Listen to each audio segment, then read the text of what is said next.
Welcome to a Skyrim Addict podcast where I will discuss my adventures and misadventures through Skyrim. Join me.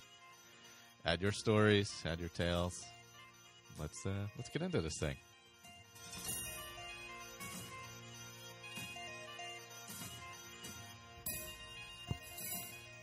And welcome back. Skyrim Addict podcast, episode 93. So, I believe last time I was still playing Willie the Breton, who is my conjurer with the, at last count he was running with 4 Dremora Lords, Lydia, all decked out, and a dog, or kind of a wolf dog from Worm's Tooth. Rest in peace, Willie. I have completely restarted. So, since I was reloading all the mods and stuff, different stuff, and I wanted to do a different character, I started playing a little bit of Dragonborn. Yeah, and I went through Fort Frostmouth, is that it, on the island there? I cleared out that and did a few other little things on the island, but I was just like, it just felt like it was time to move on. So I only did very little in Dragonborn with that character. And then since I was reloading all the mods, I completely end up having to reinstall Skyrim because I don't know what happened. After I cleared out everything and then started it back up, it wouldn't start back up right. It was crashing, so I completely reinstalled it this afternoon, so got it back. But I'm going to quickly go over the list of mods I have to start out with. It's just like 30-some, but I'm not going to read all of them because some of them are, just variations of the same thing. But, so my new character, I decided I wanted to do, kind of go back to the roots a little bit. I want to use double daggers a lot. I want to sneak. I want to backstab. I want to sneak is where I really, really want to focus completely. Anything else that kind of comes along with it, a little bit of illusion. A little bit of archery. Yeah, so archery, double daggers, illusion, sneak, like kind of my base level character. Because I really haven't played that style in quite a while. I've been doing so many different things with it, especially with I've been playing this one since the Skyrim Roundtable, which was quite a while ago now. So I really just want to try out Ordinator with the archery and the double daggers and the sneaking, because I really didn't get to experience that with the other character. And obviously I could have just left that there, but there were some other things I wanted to change, some other things I wanted to do differently as well. But so the mods I'm running right now, I'm only running 28. I know that's not much, and I'm using the workshop. I know. One I added that's pretty recent, and I haven't really gotten to experience it yet because of how my character's gone, which I'll get into. But so People of Skyrim Ultimate Edition, I added that. Add some like stuff all around the towns and villages and stuff. Static mesh improvement mod, birds and flocks, where you see a lot of birds and stuff, which is nice. Just adds ambiance. More village animals, Sounds of Skyrim, all of those. There's 3 of those for the different areas. Dense vegetation, waves, pure waters, of course, because you gotta have nice water. HQ snow textures, towns and villages enhanced, all of those for the various places. Alt start, live another life, Ordinator, and the unofficial legendary patch. So that's all I'm running right now. Just some basic stuff to get me going and get me started. I don't know how much I really want to add to it. I may add some archery stuff to it or something like that. I don't want to go too crazy. I just want to really experience the character and play the character and really experience more of Ordinator than anything, and the different ways it'll allow me to play the character because of the ways it changes things. So let me load up my game here real quick so I can see exactly what happened. So anyway, I did the Live Another Life, or the alternate start, so I didn't obviously start in Helgen. And my overarching story I decided for this character is he's kind of he's a wood elf. He's kind of plays on the edges of legalities. So I started out in the abandoned prison with nothing, which was fantastic. And there were ghosts, so that was not easy. And I think I was on legendary also. I did take it back down to I have to look when I started, but I did take it back down a notch because I couldn't even get the hell out of the abandoned prison. But the abandoned prison, of course, is right across the river from Fort Amol, which has the bound bow. Now, I would love to get the bound bow. There was no way I was getting into Fort Amol at level 1. And I had there's not a lot of crap in the abandoned prison. I went back in there, used my flames. I think I'm playing on hard, as a matter of fact. And I lost some of my last save because the power went out in the middle of playing. But I'm only at level 4 right now, so. Anyway, so I went back into the abandoned prison after I escaped from the ghosts. That was basically my starting point. And I was able to kill a few of them and get some gear and go off on the road to let's see, let me pull up my map because I haven't really gone that far, obviously. So I said that's Fort Amol. There's the abandoned prison. Then I headed to went past Mixed Water Mill, up following the river up towards Windhelm, and I did Kronvanger Cave, which is completely full of spiders. It took me a while. I worked my way through there with flames. Used my 9 arrows that I had sparingly. There was a giant frostbite spider at the end. So thankfully it couldn't get me if I was in the walkway. So what I would do is I would run to the edge of the walkway, have the spider come run at me. I would shoot some flames and I would run and hide. And this took quite a long time. So I did that. I wandered up through Kynes Grove and then into Windhelm, where I did some crafting and such. After there, I left and headed back towards. I decided that my character would really fit in well in Riften, and that he's going to go right into the Thieves Guild to try and get on his feet and earn a living. So I headed down, went past Mazulft and Shorestone and all that, and worked my way to. Oh, and I snuck past Fort Greenwall, not Greenwell, and into Riften.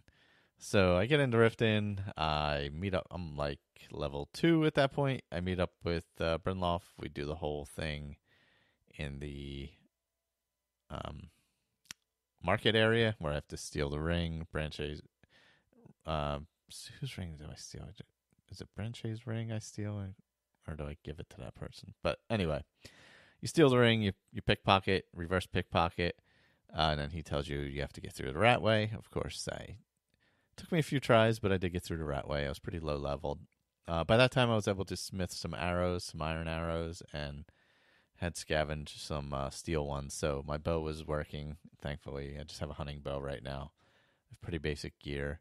So I did that. Then I did the intimidate the 3 people to get their money, and I was able to join the Thieves Guild. So now my next mission is, of course, Golden Glow Estate, and I'm about to head out there. That's kind of my next place I'm heading. So gear wise, I think what I want to do is I don't want to go crazy with the gear. I want to when I'm doing the Thieves Guild, I want to use the Thieves Guild gear that they give you.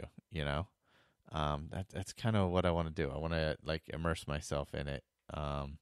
So when I'm and I think what I envision for this character, and I'm not as in-depth role-playing as a lot of people, but I like to have an overall arc where I want to go.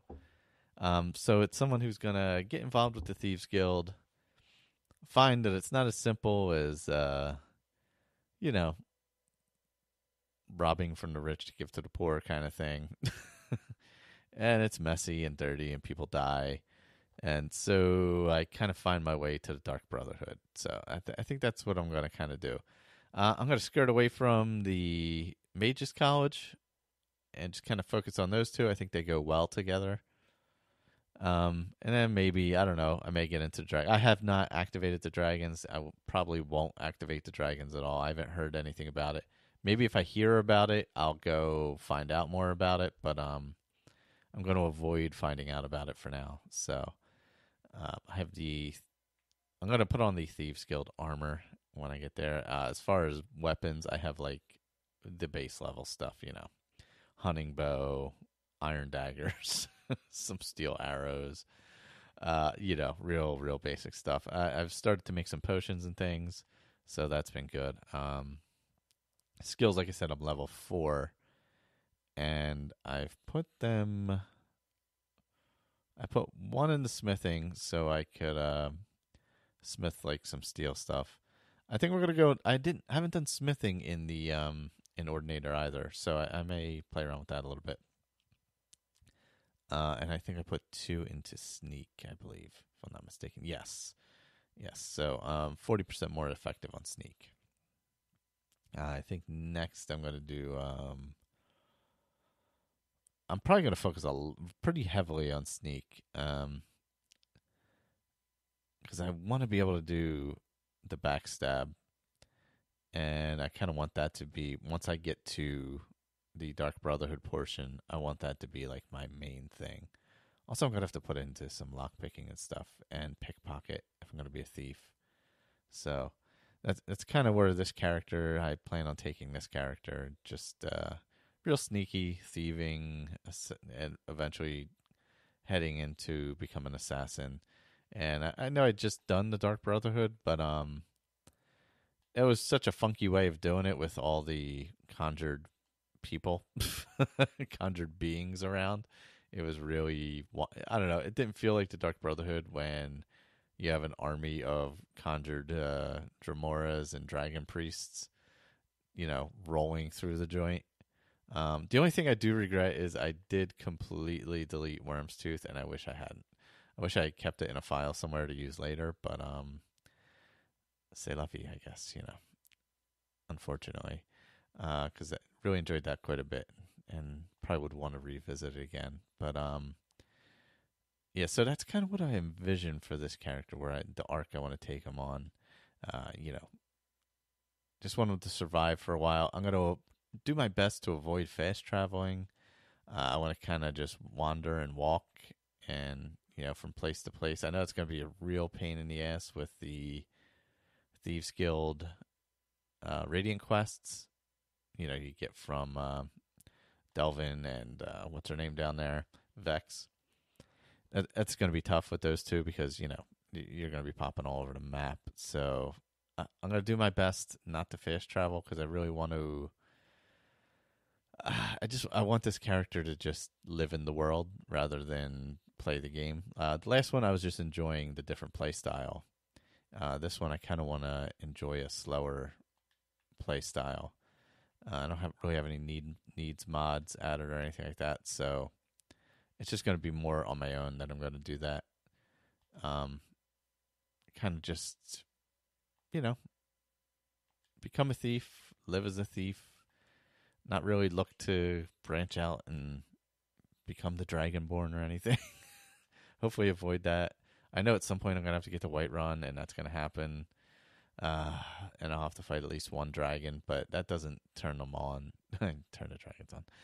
That doesn't get them going or anything, so that's fine. I can do that first one at the Watchtower. But then I absorb the soul, and maybe I'll go into be in denial after that and not really want to be a part of it and think like, what the hell's going on? And this can't be real.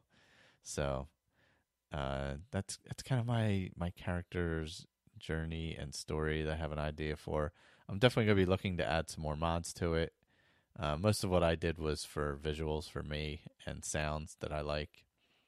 I would like to add some weather and things like that. Those are the ones I more enjoyed than anything. Those and the quest ones. So I'm going to also look for things that enhance the Thieves Guild and Dark Brotherhood.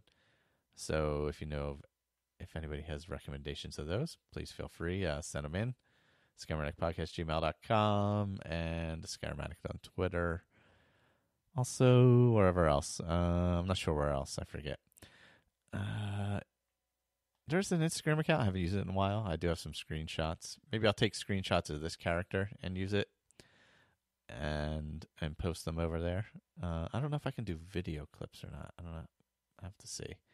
Because that would be cool. You can post like a minute now. So if I could do that, that would be pretty awesome. But yeah, so if you have any mod recommendations for Dark Brotherhood, for the Thieves Guild, for how this character's going, shoot them over this way. I'll definitely check them out and consider putting them on here. Kind of just want to enhance the playthrough that I'm doing this time. My son is going to be pissed because I completely deleted the other character, and now he's not going to be able to conjure 17 things at once, which he was thoroughly enjoying. But hey, that is life. You got to get over it. All right, so that's enough of my guy there. So I'm going to get into some of Dave's feedback here. Sorry about that. So basically, he is he just got back from. I have the latest email here. Let me pop that up real quick. Just got back from back to playing Skyrim from being away, and I've written a few stories while he was away based on his playthroughs before he left. So a few drinks over the week loosened the mind and pen a bit. So McBeta, for his travels to McBeta through the Barrows, okay. Let's see. I'm sorry. I'm like tripping over my own tongue. A few drinks over the weeks may have loosened the mind and the pen a bit during my travels as a McBeta journey through the Barrow. It's possibly a bit lengthy, but I enjoyed writing it. The following is the last part of the intro to Micaiah. All right, well, I'm going to get into the first couple parts of Micaiah first. So, just a heads up. We're going to get it. Micaiah. Okay, so I don't know. So, hopefully I'm saying it correctly. Mascasia. So, here's the intro. This is the first of 5 companions. McBeta's eldest sister, or half-sister really, is on her way through Skyrim to meet up with him before he gets into too much trouble with the dragons. A short introductory tale of Micaiah Darkbow, a Bosmer Dunmer female hunter, conjurer, and very competent killer. She is a member of the Dark Brotherhood, of whom Micaiah Blackstone is listener. She's the elder half-sister to Micaiah and McBeta Blackstone. They all share the same father. Micaiah is over 400 years old, and well, that she'll admit to. Her normal territory of operations is Valenwood, elsewhere, and southern Cyrodiil, including the Imperial City. A very competent assassin, preferring to use the bound bow and bound dagger spells and some Atronax or skeleton warriors. She is highly skilled in sneak, lockpicking, conjuration, one-handed weapons, and alchemy. A competent smith and enchanter, has some speech skills, and admits to being absolutely rubbish at everything else. She hunts to provide herself with food, alchemic ingredients, and for furs. She is a very skillful hunter, doesn't cook well. She tends to just carbonize meat and fish over fire, eats it raw as a preference.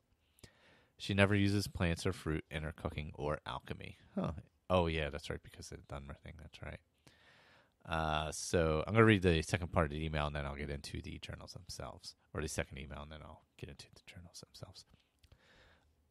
So this is obviously continuing on with Micaiah. He's still planning the character's journey. She's part of the Dark Brotherhood, but I forgot to get her into the Dawnstar Sanctuary.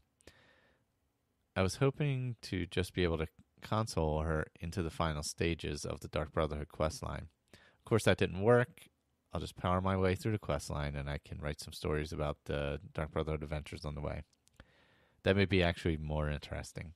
I've pre-planned the outlines of my other companions, but not built them yet, as lots of testing to do on the main concept using the Familiar Faces mod.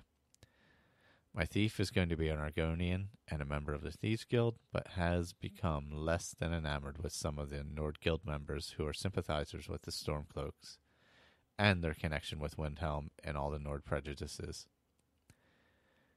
He is well known to the mage who has used his services in the past. To be honest, I've never played an Argonian past level 15, so this will be interesting for us all, I think. I did one time, actually. It's been quite a long time since I played an Argonian as well, so I'll be interested to see that. My warrior will be an older Red Guard, ex-legionnaire, disillusioned with his life, and has been hiring himself out as a mercenary. And now less choosy about the company he keeps. He has met an older assassin female, Muscasia, and is wooing her with a view to marriage. My mage will be a Dunmer Ultimer mage character, still with a Khajiit follower, but he won't be Dragonborn. He may even get a dog. Youngish and impressionable, and was a childhood friend of McBeta. Knows Makachi as well. He just graduated from the College of Mages. The leader of the group will be a Breton Norse battle mage, charismatic with high speech skills, looking to revenge his Breton mage father. Norse warrior female, both now vampires, status unknown. Okay, so that's what he is working on, which sounds awesome. To have a full cast of characters basically is awesome. So let's get into. I'm going to read I believe I have 3 excerpts here from Muscagia's journals. So I'm going to get into those now. And I have a little music. You like that? It's like mood music, you know. Just kicking it off, kicking back down here in the basement. Oh, man. Yeah, I've really gotten back into the game the past couple days. I had taken a break. I was playing a lot of Minecraft and just been really busy, so I haven't had a chance to play. But getting back into the swing of things, which is nice. So here we go. This is the first of Muscagia's journals. So, letter to a sister, Makachia. Dear sister of mine, by Sithis, this Skyrim of yours is a dangerous place. In the 3 days I've been traveling along the roads here, I've been attacked by bandits 5 times. I survived the first 4 without any real mishap, but the last was a disaster for me. I had walked onto the road from Windhelm, near somewhere called Fort Amal, when I was attacked by at least 10 bandits that I could see. I had just passed a lumber mill. I was fortunate to spot them, but there were too many for a poor helpless woman like myself to defend against. I managed to outrun them and get back past the lumber mill and head up into the hills near this mill. My bloody pack horse had been killed and I lost all of my damn gear, including Mother's ebony bow of flames. That was a family heirloom, damn it, and all I had left to remember her, apart from the matching ebony dagger of flames. I lost the bandits in the gloom after playing hide-and-seek in the hills with them for the remainder of the day. My conjure-bound bow played an excellent part in diminishing their numbers, by at least 2 dead and incapacitated severely, I hope. They were determined bastards, and they only gave up after darkness really started to fall. I followed them very carefully back to their lair, a cave beside a waterfall opposite Fort Amal. It looks interesting, to say the least. I wondered how many were in there.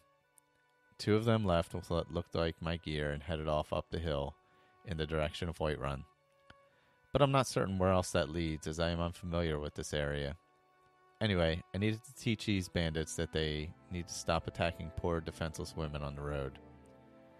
I also needed food and rest. Fort Amal looked like it was full of necromancers, so I scooted around and found what appeared to be an old prison which had been abandoned. It was close to the river, just past the bridge. It was dark. By the time I got to the door, it opened, but it was dry, and the cells still had some old bedrolls lying inside. I say empty, but there were 3 spirits of dead guards roaming inside this place. I fired up Inferno, my favorite flame Atronach, and he removed their annoying moaning presence in short order. I caught and killed a skeever, which provided supper, and strangely, there were still some bottles of mead lying around, so I managed to have a drink before locking myself in a cell with a bed and a shrine of Mara in it to get some sleep. Raw skeever is a tasty delicacy. You should really try it. Skeevers also provide some interesting alchemical ingredients, as you are no doubt aware of. So here I am next morning, clad in only my fur armor, fur boots, fur bracers, and rather fetching fur helmet, and only armed with an ebony dagger. No money, food, or drink. I'm bloody destitute thanks to these bloody bandits. What's a poor half Bosmer, half Dunmer woman hunter conjurer to do? I fired up my bound bow and readied my bound sword spells and headed back to the cave just as dawn was breaking. It was still bloody cold as I headed back over the bridge and up the road. I could hear the noise of the waterfall get louder as I moved silently as I could towards my target, which is very silent, I might add. I certainly gave the fox, which crossed my path, a bit of a fright. Some bloody bandits were going to have an interesting morning, I promised myself. I returned carefully to the cave I had discovered was the bandits' lair. It wasn't obvious as the beauty of the waterfall distracted your eye, and the way to the waterfall was on the opposite side of the cave. I entered the cave in full sneak mode, and was unsure what I was going to find with my bound sword ready in my hand and my Fire Atronach Inferno just simple cast away with my left. No watch close to the entrance, and my entry was aided by the noise the water was from the stream was making. I saw 2 guards. I suppose that's what they were chatting to each other, with their backs to the entrance, of course. I'm happy to take on board the idiocy of my targets, and continued forward, aided by a large rock column which I kept between my victims and my bound bow, which I had now cast. I targeted the one with the heavy armor and let fly, aiming for the gap between his helm and chest piece. 1 arrow through the gap and one bandit down. His friend froze for a second, in shock, I suppose, then just turned to be met with an arrow penetrating his chest. Another bandit down. I waited, but nobody came forward, so I moved on to the cozy little area they had set up for themselves from just beyond there. Nothing to attract my attention here. Just behind God, these were amateurs. My trainees knew more about basic security after 2 weeks than these idiots. 2 bandits wandering around and about a raised platform just ahead. It was just at the end of a natural bridge causeway type path leading to a 2-level cave. One of the bandits disappeared down a slope, and the one at the platform died with an arrow in her back. The other came rushing back up the slope and walked straight into another arrow.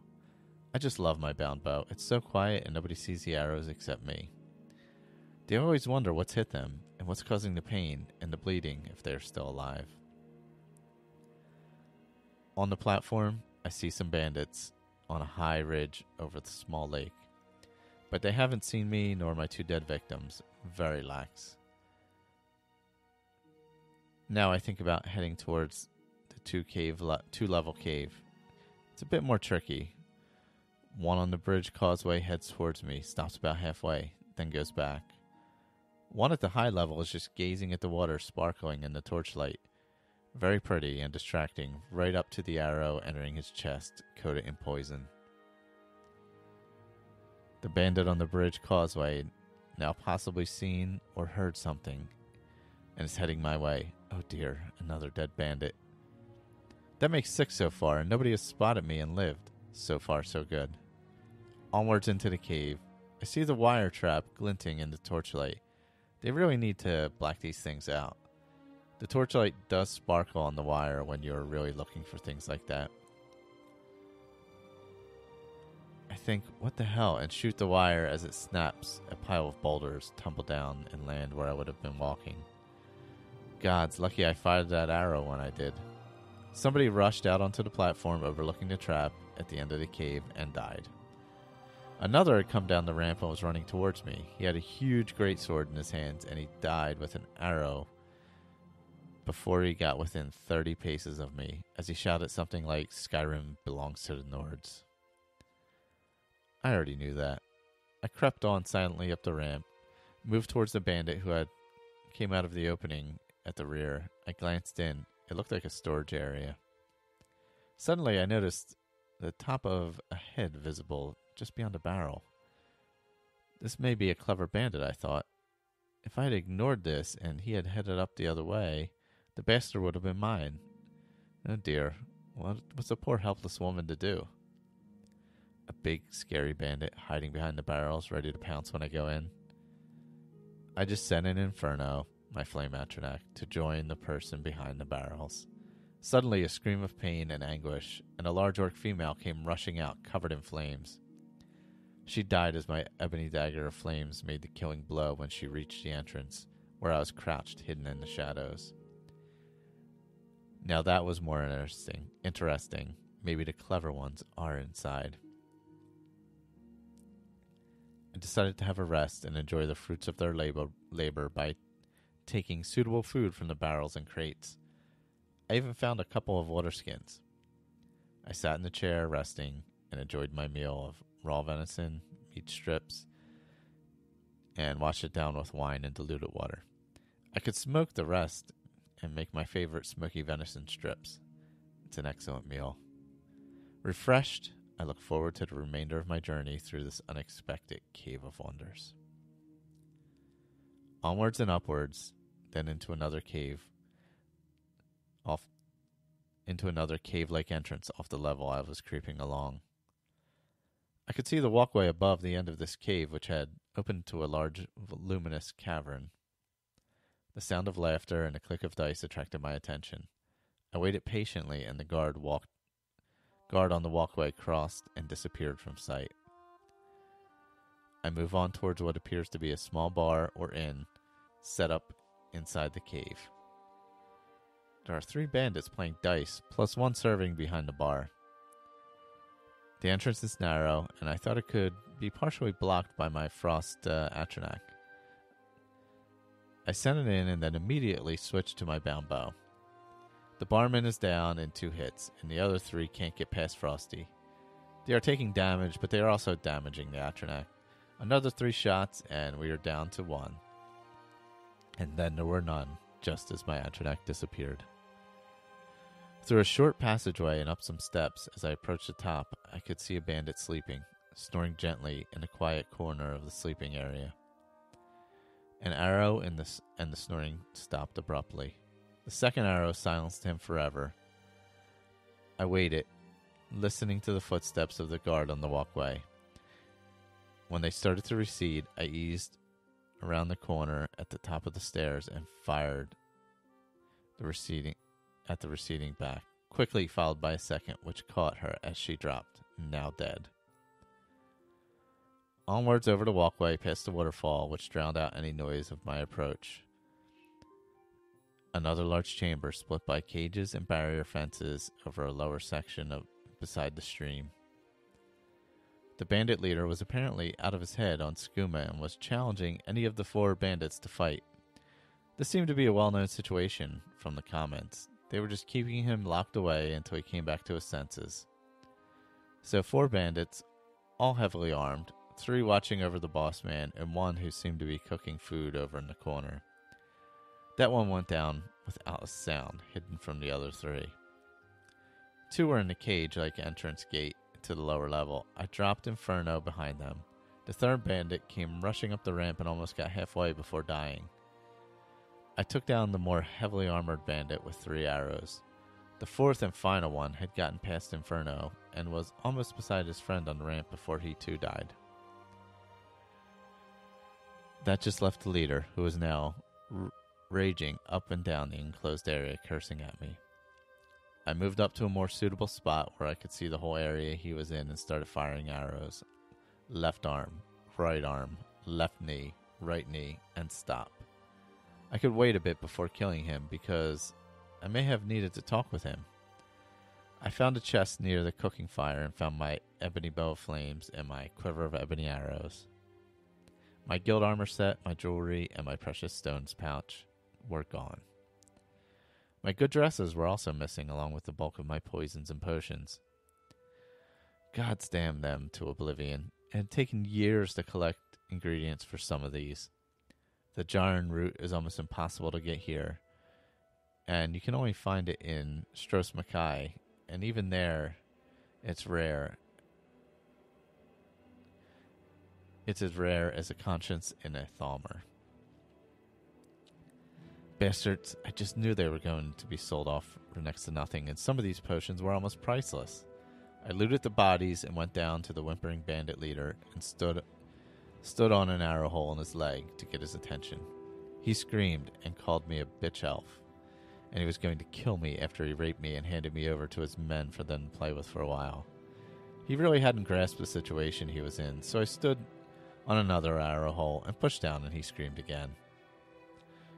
Where are they going to sell my gear? I asked as I pulled out my ebony bow of flames and knocked an arrow. He swore at me, so I fired an arrow into his right ankle, and it burst into flames. Where are they going to sell my gear? I asked. He swore at me again, and I fired an arrow into his left ankle. Shady Sam, it's Shady Sam. He'll be in Riverwood in 2 days, he screamed, as I knocked another arrow and pointed it at his groin. Now that wasn't so bad, I said, and I left him with his pain. The captive saber cat hadn't done me any harm, so I just unlocked its cage door, and as it opened it, I sprinted for the small gate I had opened at the bottom of the area. The saber cat just moved slowly out of the cage and looked down towards the bandit chief, who was now screaming at me not to leave him, as he tried to crawl towards the gate. I just shouted, "Here, kitty, kitty," and closed and locked the gate behind me, and followed the stream down. Now I found myself on a ledge overlooking the area I first came to with the small lake. The stream spilled into the lake below. Over the sound of waterfall, I could hear voices to my right, so I fired up my bound sword, and readied my flame atronach. 2 bandits were sitting chatting beside a fire, and there were a couple of bedrolls laid out against the cave wall. These were the guards on the high level I had spotted when I first came in. I just sent Inferno up beside them and waited. One died a swift, fiery death, and the other was still burning as he hit the rocks on the ground about 20 paces below and bounced into the underground lake, and then the flames went out. He never resurfaced, and I watched for a long time, warming myself by the fire. I now made myself comfortable, laid down a fire rune trap on the only approach to my rest area. I had some venison strips, some wine mixed with water, and then went to sleep for a good 12 hours. I was comforted by the fact that I had done a good day's work and rid Skyrim of some particularly nasty bandits. Now I just had to find the people going to Riverwood and Shady Sam before he could stroll off with my remaining gear. So that is the first couple journal entries from Makasia. Hopefully I'm turning that off there. Hopefully I'm saying that correctly. And so I know exactly what cave we were talking about. It's nice to be able to, when you've been to places so many times, that you can kind of envision them and see where they're going. So that's it for this episode of Skyrim Addict Podcast. If you'd like to join in anyway with feedback or anything else, or any mod recommendations, or have any questions if you're a new player and just started playing, which I guess is feasible. Any questions, send them in. We'd be glad to ask. I'm going to see if I can get some of the guys on next time. I know when I was on Steam today, I saw Victor was playing and some stuff, so I'll see what's going on with that. That is weird. I don't know who that is. Sorry, something popped up on Google+. But, all right, that is all I got for now. Take care, everyone, and I don't want to steal Andrew's saying that he stole from somebody else, so I won't. But later, everybody. Thanks for listening to this episode of Skyrim Addict. You can find all of our contact information, YouTube channel information, as well as other shows over at asapodcasting.com, including our newest show, The Fallout Feed. Special thanks to Claire Lafar for the show's artwork. You can find her stuff at etsy.com/MayaFirePrints, MayaFirePrints. And a thank you to Dan Bull for the use of his music in the roundtable open and close. You can find him on YouTube or iTunes. Just search Dan Bull. Once again, thanks for listening, and later, everyone.